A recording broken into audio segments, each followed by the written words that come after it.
Seedfolks by Paul Fleischman. For my mother and father. Chapter 1. Kim. I stood before a family altar. It was dawn. No one else in the apartment was awake. I stared at my father's photograph, his thin face, stern, lips latched tight, his eyes peering permanently to the right.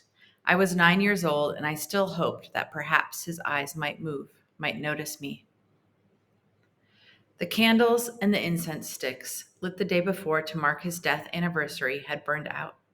The rice and meat offered him were gone. After the evening feast, past midnight, I'd been wakened by my mother's crying. My oldest sister had joined in. My own tears had then come as well, but for a different reason. I turned from the altar, tiptoed to the kitchen, and quietly drew a spoon from a drawer. I filled my lunch thermos with water and reached into our jar of dried lima beans. Then I walked outside to the street. The sidewalk was completely empty.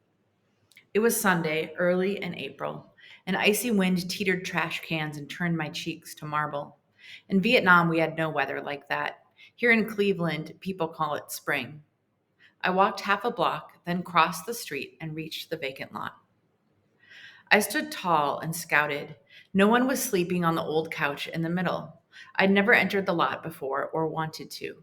I did so now, picking my way between tires and trash bags. I nearly stepped on two rats gnawing and froze. Then I told myself that I must show my bravery. I continued farther and chose a spot far from the sidewalk and hidden from view by a rusty refrigerator. I had to keep my project safe.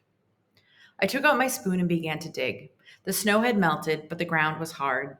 After much work, I finished one hole, then a second, then a third. I thought about how my mother and sisters remembered my father, how they knew his face from every angle and held in their fingers the feel of his hands. I had no such memories to cry over. I had been born 8 months after he died. Worse, he had no memories of me. When his spirit hovered over our altar, did it even know who I was? I dug 6 holes. All his life in Vietnam, my father had been a farmer. Here, our apartment house had no yard, but in that vacant lot, he would see me.